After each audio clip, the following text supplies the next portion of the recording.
My name is Sarah, and I grew up in Crestwood, a small town near the Great Lakes where winters felt endless, and everyone knew everyone. As a kid, I thought I had a typical family. My dad, Robert, taught high school physics, and my mom, Linda, worked night shifts as a nurse. We weren't wealthy, but we were comfortable, and for a brief time, I was their only child, believing I was loved in the simple, whole way every child deserves. Mom would brush my hair before work, and Dad took me fishing on summer weekends. Our quiet evenings on the porch, eating ice cream as cicadas hummed, felt like the foundation of a warm, safe home. But that feeling ended abruptly on a freezing January night, just after I turned 8. My younger sister Emma was born 2 months early, tiny and fragile, requiring specialized care. The moment she arrived, everything shifted. Our home transformed. Every conversation, every worry, every ounce of my parents' energy revolved around Emma. I quickly became a shadow, the quiet child who didn't demand attention, already learning how to feel invisible in the place that was supposed to be mine. This is just the beginning of a story about being overlooked and finding my own way. If you've ever felt like you had to disappear to keep the peace, subscribe to the Lifestories1 YouTube channel for more stories of resilience and self-discovery. Emma's arrival transformed our once warm home into a sterile zone. Sanitizer dispensers appeared in every room, air purifiers hummed constantly, and the pervasive smell of bleach was so strong it would wake me up at night, leaving my throat burning.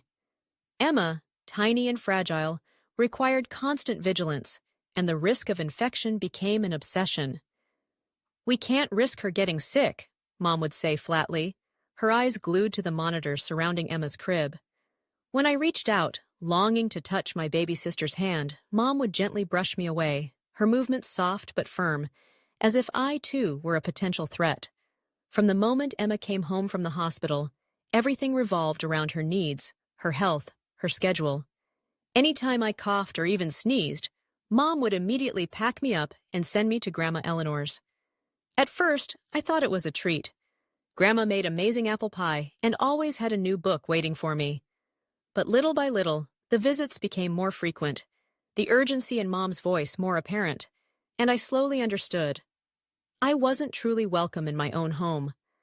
I was seen as a potential risk to Emma, the precious one, the one on whom all their hopes and fears were now pinned.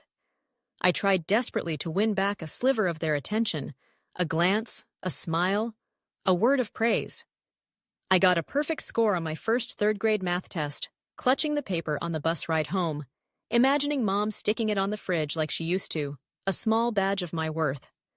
I showed it to her, my heart brimming with fragile hope. She glanced at the paper, then immediately turned to Dad, asking if he remembered to buy tissues because Emma seemed a little stuffy. Dad just nodded in my direction and muttered, "Good job," without a hug, without even meeting my eyes, his focus already back on Emma's perceived needs. It was just done. I tried everything I could think of, drawing pictures, winning first place in the school science fair, eagerly telling Mom about all the fascinating things I read in books. But every attempt to connect, every achievement I offered up, was met with the same polite dismissal, the same quiet redirection. "Emma has a mild fever. Emma's sleeping. Emma needs rest, Sarah. Please be quiet." Gradually, I learned the art of staying invisible. I spent hours alone in my room, which always smelled faintly of peppermint oil, the one scent that bothered Emma, making it the only space where she wasn't allowed. It became my sanctuary, the only place that truly felt like mine, a refuge from the bleach-scented, Emma-centric world outside my door. It was there, in the quiet solitude, that I started diving into books on art history, poring over images of antiques, and losing myself in the imagined worlds behind every old painting. But what hurt more than the neglect, more than the constant dismissal, was when I realized they were actively rewriting the past, reshaping the narrative of our family to fit their new reality. "Sarah has always been strong and independent," Mom would tell the neighbors when I got into the gifted program at school. "She understands that Emma needs extra care." No, I didn't understand. I only knew that I once had a family where I felt seen, and then, almost overnight, it had vanished without a trace. I slowly, painfully realized that expectations, praise, hugs, even just a proud glance from my parents, all of that was now exclusively for Emma. Sarah doesn't need that stuff, they seem to believe. Sarah is the type who takes care of herself, Mom would say when someone asked about me, a phrase that sounded like a compliment but felt like an abdication of responsibility. I was independent, yes, but being independent didn't mean I didn't need love, didn't need to be seen, didn't need my parents to be parents to me too. In 8th grade, desperate for a connection, a place where my efforts were acknowledged, I applied for a job at a local bakery called Sugar Pines. The owner, Mrs. Davison, was the first person outside my immediate family who seemed to genuinely see me, who saw value in my effort. She never questioned why a 13-year-old wanted to mop floors and sell pastries after school. She just put a hand on my shoulder and said, "If you work hard, you deserve a place in the world." I never forgot that simple, powerful statement. The bakery became my second home, a place where my work had tangible results, where I was needed and appreciated. Every day after school, I'd head there, tie up my hair, and start wiping tables, washing trays, taking orders. When I got home, I'd quietly do homework at my tiny desk in the corner of my room. No one ever asked where I'd been or what I was doing, so long as I didn't somehow startle Emma or bring in the wrong smell from the outside world. Emma was different. She never had to work, never had to clean, never had to earn her place. While the whole family turned out with flowers and video cameras for Emma's school events, my own achievements, even a perfect score on the SAT, were met with a casual nod or a muttered, "That's good." While Mom sliced fruit for Emma, because she was low on vitamin C, I was the child who took care of herself, the one who didn't cause trouble. And in their eyes, that meant I simply didn't need them. This realization was a quiet, constant ache, but it also fueled a fierce determination to rely only on myself. Senior year of high school arrived, and with it, the looming question of what came next. Unlike most of my classmates who had parents guiding them through college applications and financial planning, I knew implicitly that my path forward would be entirely my own. My parents were consumed with Emma's needs, her various therapies, her constant fluctuations in health. Discussing my college prospects simply wasn't a priority, and the idea of asking them to fund it felt like an absurd fantasy. My years of being the independent one, the one who takes care of herself, had made one thing crystal clear. If I wanted a future beyond Crestwood, I had to build it myself. So, I embarked on my quiet, solitary mission. After spending my afternoons at Sugar Pines Bakery, I would head to the local library or stay late at the bakery after closing, poring over college websites and scholarship applications. Writing those essays felt like unlocking something within me, translating years of silent observation and stored emotion onto paper. I wrote them during my breaks, tucked away in a quiet corner of the bakery. Mrs. Davison, sensing my dedication, offered to proofread them, her red pen making gentle suggestions. She taught me how to write from the heart, she called it, how to infuse my words with genuine feeling, a skill I hadn't realized I possessed. I got my own recommendation letters from teachers who saw my quiet determination, filled out the complicated FAFSA forms on my own, navigating the labyrinthine process late at night when the house was finally silent. Every step I took was silent and solo, but powered by a fierce, unwavering resolve. This wasn't just about getting into college. It was my quiet rebellion against being perpetually overlooked, a defiant act of proving my own worth to myself, even if no one else seemed to notice. I didn't expect my parents to pay for college, so I applied for every scholarship I could find. Merit-based, need-based, first-generation student scholarships. Each application, each essay, was another brick in the foundation of my escape plan. I worked all summer at the bakery, saving every single tip, every coin stuffed into a piggy bank, determined to cover every expense, even something as basic as the bus ticket needed for a scholarship interview in the next state over. I was acutely aware that every dollar saved was a step towards independence, a step away from a home that felt increasingly like a museum dedicated to Emma's fragile existence. Then, one spring afternoon, the air in the bakery thick with the sweet scent of baking cookies, my phone buzzed with an email notification. I opened it, standing frozen by the counter I had wiped down 1,000 times, and read the words, "Accepted to Northwestern University, with a full-ride scholarship." My eyes stung, tears blurring the words, but a wide, uncontrollable smile spread across my face. Mrs. Davison, seeing my reaction, immediately pulled me into a warm hug, her embrace feeling like the first genuine validation I had received in years. It was the first time I cried because someone was truly, visibly proud of me. That night, clutching the acceptance letter like a winning lottery ticket, I brought it home and showed it to Mom, my heart holding on to a tiny flicker of hope, foolish as I knew it might be. She glanced at it briefly, set it down on the kitchen table amidst Emma's scattered homework, and said simply, "Congrats!" her voice lacking any real warmth or excitement. Her next words extinguished that flicker completely. "But don't tell Emma. She's stressed out lately." I nodded, the familiar ache settling in my chest. I folded the precious paper, slipped it into my pocket, and headed upstairs. The sound of Emma laughing downstairs about her new ballet shoes from a boutique I could never afford echoing in the quiet house. Weeks later, the whole family, Mom, Dad, aunts, uncles, cousins, gathered to throw a small party because Emma won second place in a school art contest. Dad even hung her drawing in the living room with a small plaque that proudly read, "The family's talent."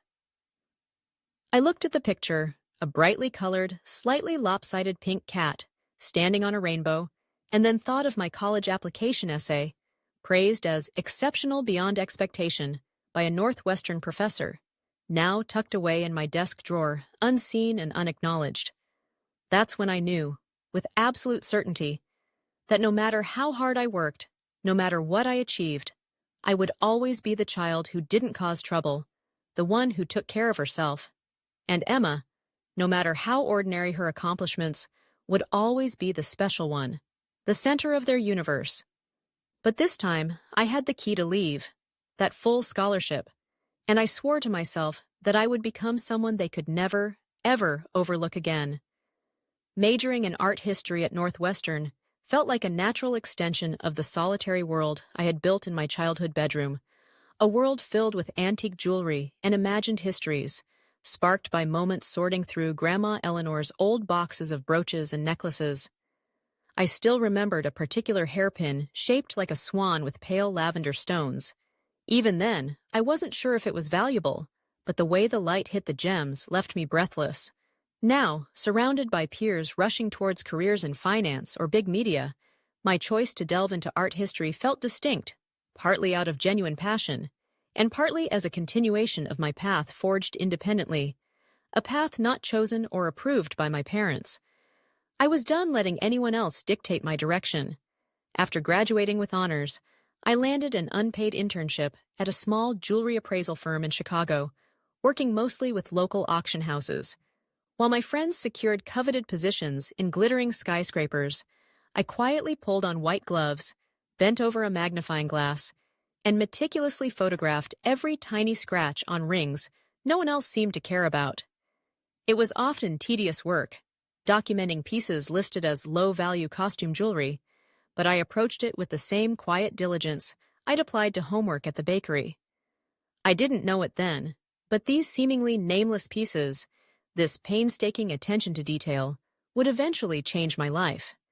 This was where I truly began to hone what the industry calls a sharp eye, but what felt more like an instinct, an intuition only I could trust. The first significant shift came from a seemingly ordinary brooch. It was part of a lot listed as costume jewelry, the kind typically worth only a few dozen dollars at most. But the moment I picked it up, something stirred within me, a faint signal that this was different. The design was simple, a small floral motif, yet the detailing was exquisite in a way that felt out of place for cheap costume wear. The edges were finely engraved, the enamel work flawless, and on the back, almost worn away by time and handling, was a tiny, almost invisible mark. Most people would have dismissed it, but that mark caught my attention.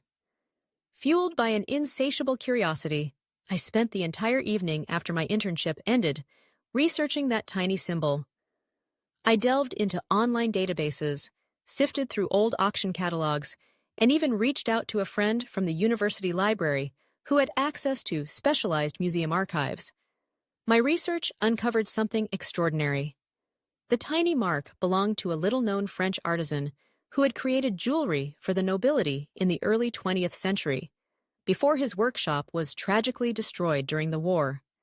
The brooch wasn't just authentic, it was incredibly rare, one of the few surviving pieces from a lost historical period. I presented my findings in a small meeting with my supervisors, including Margaret, my direct supervisor. I didn't speak out of pride or bravado, but with every bit of the passion I had for discovering the hidden stories behind these objects.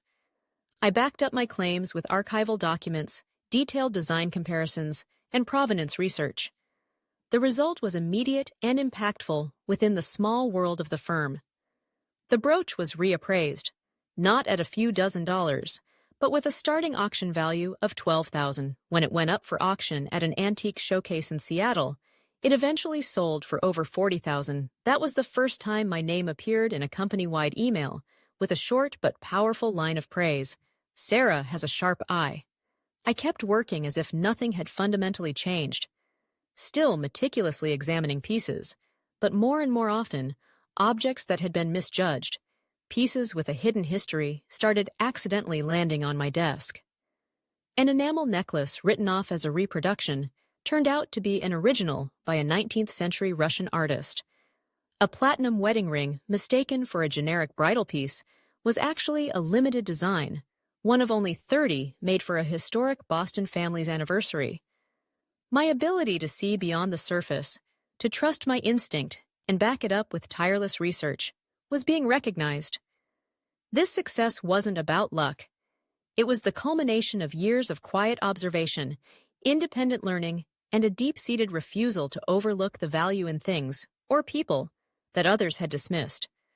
It was the first time my hard work and unique perspective translated into tangible, undeniable success, proving that the skills I had honed in solitude were valuable in the real world. This set the stage for everything that would come next. The initial success at the Chicago firm, that validation from Margaret, sparked a new idea, a bolder path. Margaret had suggested I think about going solo, a thought that seemed audacious for someone who had recently worked an unpaid internship and survived on instant noodles. But her words, "The hungriest people find the rarest meals," resonated deeply. I was hungry, not just for financial security, but for a space where my unique vision and dedication were the foundation. In the fall of my 27th year, I quietly started my own business. No one in my family knew. They still assumed I was working some temporary job somewhere, just pausing between Emma's constantly shifting life plans. I rented a tiny office in Milwaukee, barely 300 square feet, above an Italian cafe. It had a wobbly wooden desk, a chair salvaged from the trash and scrubbed clean, and a second-hand lamp that clicked faintly every time I turned it on, as if questioning my ambition. I named the company Aura and Iris. Aura for the gleam of gold, and Iris after the flower my mom used to grow before Emma was born, and everything felt like it withered in silence. The beginning was tough. I took on small clients, an elderly woman wanting to verify her engagement ring from the Great Depression, local antique dealers needing help distinguishing real platinum from plated metal. I charged less than the big firms, but my work was meticulous, going down to gemstone microscopy and historical provenance tracking. Slowly, painstakingly, my reputation began to grow through word-of-mouth referrals. One referral led to two, then came calls from estate lawyers, private collectors, even a small regional museum needing help appraising an inherited jewelry set that had never been professionally examined. My sharp eye and dedication to detail set me apart. In my second year, I moved to a larger office, this time on the ground floor, with a glass front and a proper sign, still not far from the comforting scent of the Italian cafe.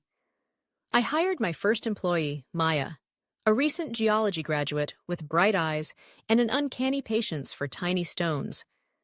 I taught her everything I knew: how to examine gemstone cuts under filament bulbs, how to spot signs of handcrafting, and most importantly, how to trust that intuitive feeling a truly valuable piece can evoke. Things grew faster than I could have imagined. By year 5, Aura and Iris had expanded, operating 3 offices in Milwaukee, Minneapolis, and Denver. We were serving clients from both coasts, handling authentication contracts for multi-million-dollar auctions, and specializing in forgotten collections found tucked away in storage rooms and attics. My net worth at that time had grown to over $12 million, not including nearly $1 million more in pending contracts. It was a scale of success that felt surreal, a world away from that tiny room in Crestwood. Yet, I still lived in a modest house, drove a neutral-toned silver SUV, and used an older model phone. Not because I needed to be frugal, but because I didn't feel the need to prove anything to anyone, least of all my family. To them, I was still just Sarah, the stubborn daughter who had that little antique shop job, who made a living handling old stuff, and who sometimes missed Sunday dinner because she was probably busy dusting antiques again. I still attended those dinners, listening to Mom, Linda, talk about how Emma had changed her major for the 4th, then 5th time, this time to interior design, ironically, the field I once dreamed of, but couldn't pursue. I'd listen to Dad, Robert, suggest I apply for a job at the local high school because they had good insurance. I'd watch Emma scroll through Instagram, showing off a new designer bag she claimed was on sale, knowing with a glance it was a limited edition piece never discounted. Whenever they asked what I was doing, I'd just give a soft smile and say, "Same old, a little authentication work, a few vintage pieces." No one pressed for details. They assumed it was all flea market stuff. At the end of my 5th year in business, I started sending money to my parents. It began at $3,000 a month, then rose to $5,000, then $7,000 when Emma's sudden academic expenses increased again after switching to her 5th major. Mom called, her voice lowering conspiratorially. "Emma's really finding herself, you know, but tuition isn't cheap, and your father's salary can't cover it all. Can you help a little?" Sitting at my desk, reviewing documents for a $400,000 appraisal, I nodded like I was considering a discounted loaf of bread. I opened my business account and set up an automatic monthly transfer of $7,000 under the label Family Support. Every time the money went out, I reminded myself, not because they deserve it, but because I can do it. I kept pretending not to hear Mom tell the neighbors I lived off canned soup, pretending not to see Emma posting vacation pics with designer bags captioned, "I deserve this after a tough semester." Once at Sunday dinner, Emma even suggested I get an MBA to help with my little antique shop job, and Mom nodded thoughtfully. They still had no idea that while they dismissed my career, I was quietly supporting their lives, funding the very lifestyle they flaunted, all while remaining invisible in their eyes. I hadn't planned to host Thanksgiving that year. Honestly, after years of feeling like a guest in my own family's life, I just wanted to disappear somewhere quiet, alone, and have a peaceful day. But then Mom, Linda, called, sounding more fragile than usual. "I haven't been feeling well, Sarah. No one's really up to cooking this year. Everyone's looking forward to the holiday, you know how it is." I did know. Looking forward to a dinner where no one remembered who cooked or cleaned, but everyone would notice if I wasn't there. I paused for a few seconds, the years of ingrained obligation weighing on me, before replying, "Okay, Mom. I'll take care of it. You get some rest." In truth, I had already contacted a high-end catering service from Chicago, the same one I used for my company's major auction events. They specialized in private dinners for collectors, offering custom-designed menus where every dish was a work of art. I paid for everything with my company's secondary card. No one knew, no one asked. Everyone just assumed I somehow knew a few decent chefs. On Thanksgiving morning, I arrived early at my parents' house in Crestwood, the catering team following an hour later with portable ovens, silver trays, and even a professional tablescape designer. Emma caught a glimpse of the setup and whispered to Mom, loud enough for me to hear, "Isn't she going a little overboard? Looks like she's trying to impress someone." I gave a small internal smile. Impress? I had no one left to impress. I just wanted one real meal, free of dry turkey, mushy potatoes, and gravy so salty you had to gulp water between bites. Dinner was served right on time. Nearly 20 people filled the house. My parents, Emma and her new boyfriend, grandparents, aunts, uncles, distant cousins, all gasping and murmuring appreciation over every beautifully plated dish. I didn't say much, just smiled faintly and poured wine, observing the scene unfold. Mid-meal, I quietly slipped upstairs to my old room, now repurposed, but still carrying faint echoes of peppermint oil. I needed to monitor a live auction happening in Tokyo. A longtime client was bidding on a rare Meiji-era gemstone set, and I couldn't afford any distractions. I opened my laptop, launched the authentication software, tracked the bids, and stayed connected with my assistant Maya via Bluetooth headset. I was deep in concentration when Emma suddenly barged in without knocking. "Do you have an iPhone charger?" "My phone's dying," she asked impatiently, not waiting for a reply, her eyes already locked onto the glowing laptop screen filled with graphs and figures. Her eyes widened for a moment, then narrowed, a slight smirk playing on her lips. "Mind if I borrow this? Let's show everyone just how cool your little antique work is." Before I could even react, before I could stand up or close the screen, she picked up the laptop and walked straight out of the room and downstairs towards the dining room.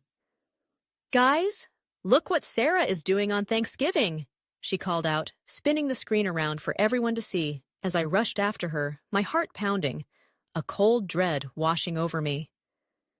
Open tabs revealed a bank account with a balance of $12,600, a pending $400,000 authentication contract, and the latest internal quarterly report clearly stating my company's earnings. Silence.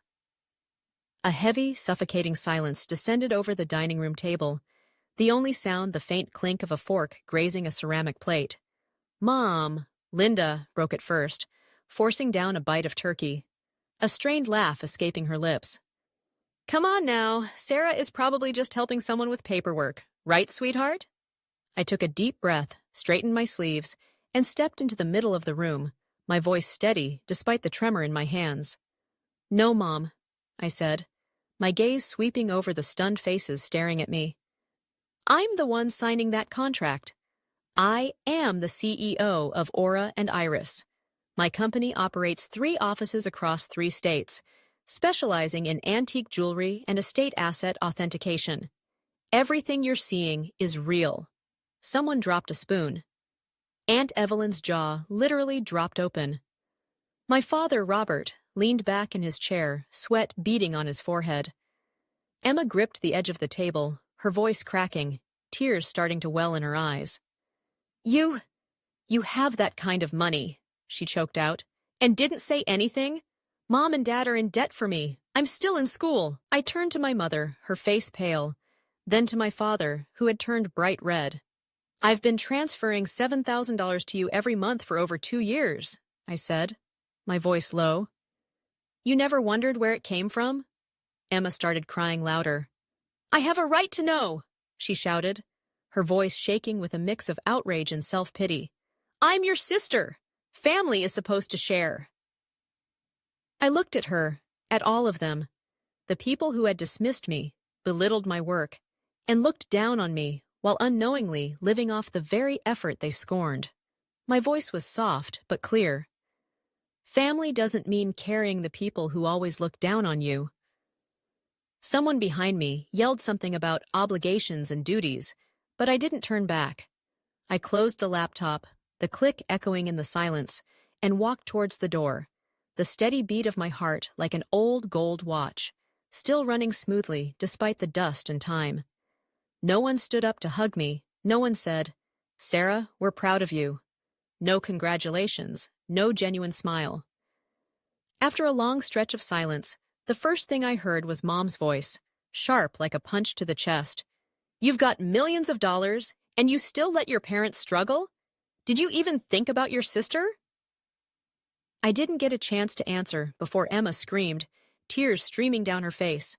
I deserve to know. I'm your sister. You kept it all a secret, and you just sat there watching us suffer. Suffering? The word hung in the air, absurd, infuriating. You call flying business class, wearing a Cartier watch, and buying a BMW suffering? I let out a short, bitter laugh. My father, silent until now, slammed his hand on the table. That's enough. Sarah, no matter what you do, you're still a daughter of this family. Families share. You should be ashamed for keeping this a secret. I looked around the table again. Their eyes weren't the eyes of loved ones. They looked at me like a safe that had just been cracked open, a resource to be accessed, their entitlement palpable. I've sent $7,000 a month to you and Mom for 2 years, I reiterated, my voice holding steady. Every time you called crying saying you couldn't manage, I never asked why. I didn't set conditions. I just quietly sent the money. And this is how I'm repaid? Then why didn't you say anything? My mother shot back, her voice trembling. Why didn't you tell us you were successful? Was it because you didn't want us to rely on you? Or because you wanted to keep it all to yourself? I tightened my grip on an empty glass. Because I got used to being ignored, I said, looking directly at my mother. Ever since Emma was born, I stopped being a priority. Every award I won, every exam I aced, it was all forgotten because your sister needs to rest. I turned to my father. Dad, do you remember my graduation? No one came. Everyone was too busy watching Emma's preschool ballet recital. Mom's hands were trembling, her lips moving, but no words came out. And now, the moment you find out I did something none of you ever believed I could do, your first reaction is anger because I didn't share it? That's not it, Emma cut in, voice rising. I'm just shocked. I feel betrayed. You didn't trust me. I turned to my sister, my voice low and steady. Emma, you've never trusted me. You've always seen me as the shadow behind you. You mocked my work in front of your friends. You told them I lived off Mom and Dad, when I'm the one who paid for every semester you studied, every vacation you bragged about online. Emma froze, eyes wide. She didn't expect me to know. Sarah, Mom said, her voice shaking. I'm not trying to fight, but you can't hoard that kind of fortune and expect everyone to act like nothing's changed. The family needs help. You could start a fund for Emma. She wants to open her own interior design firm. You mean, I said, pulling out my phone, use my money to fund a dream that's never been followed through? I tapped a few buttons and stated firmly, I just canceled the automatic transfers. The room exploded. My mother screamed, Sarah, you can't do that. Your father and I were counting on that. Emma hasn't even finished her degree. Then it's time to start figuring it out, I said, standing up, my chair hitting the floor with a solid thud. I've been on my own since I was 17. If I could do it, so can the rest of you. No one stopped me, but I turned back one last time, my gaze sweeping over their shocked, entitled faces. If the only reason anyone wants to keep me in their life is money, I said, my voice filled with a newfound strength, then I'm sorry, but I'm done buying love, and I don't need it anymore. I walked out as whispers erupted behind me. Mikey, someone mentioned a lawyer. Someone else said I'd regret this.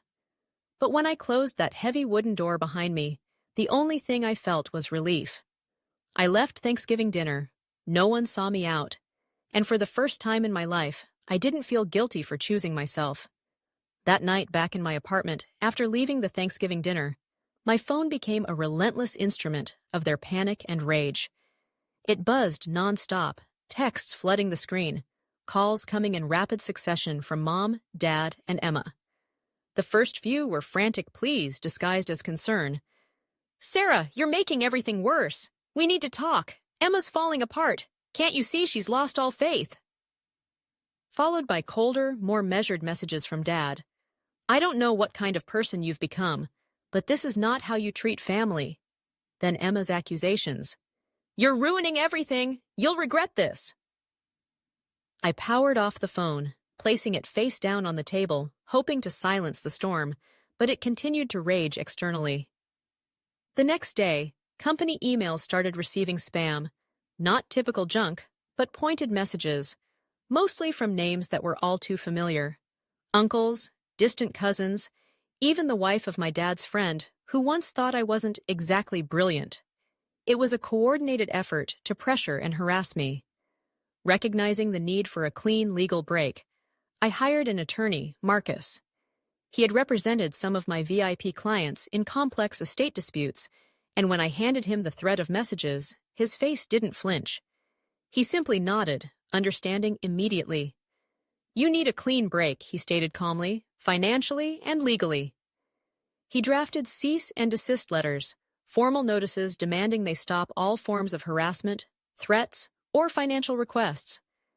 I asked Marcus to include one short line in each letter, not in legal jargon, but in plain human language that cut to the core of the issue. Love, if it exists, should never come with an invoice. A week later, Emma posted a long, cryptic message on social media, clearly aimed at garnering public sympathy. It began with, "Not everyone with money has a heart," accompanied by old photos of us together, her holding me as a baby, me at her high school graduation, me smiling at her 17th birthday dinner. The post was an emotional indictment designed to paint me as a cold, heartless figure. The comments section quickly became a battleground, splitting into those who called me a cold-hearted ATM and those who questioned why someone like Emma was using decade-old photos to play the victim. I didn't respond publicly. Instead, I opened an old wooden box in my closet and took out the vintage pearl necklace Grandma Eleanor gave me when I was 15. A single pearl hanging quietly on a faded gold chain. I fastened it around my neck, a quiet act of putting on a piece of memory that had anchored me, made me strong all these years. Grandma Eleanor was the only family member I hadn't blocked. When I called and told her everything, she wasn't surprised. She just sighed, her voice slow but firm. "Sarah, you finally did what you should have done a long time ago. Family isn't the people who pull you back when you're trying to fly. You've lived in their shadow long enough. It's time you choose your own light." The following week, I invited her to stay with me for a few days in Chicago before my move. She arrived with a small suitcase and a tin of butter cookies she'd baked herself. We sat in the living room, going through a gem collection I'd just acquired from Switzerland, and she, the one who had taught me how to tell real from fake with instinct, smiled like her whole life had been waiting for that moment. I changed all my personal phone numbers, had every personal address scrubbed from the company system, and instructed my receptionist not to admit anyone claiming to be family without a scheduled appointment.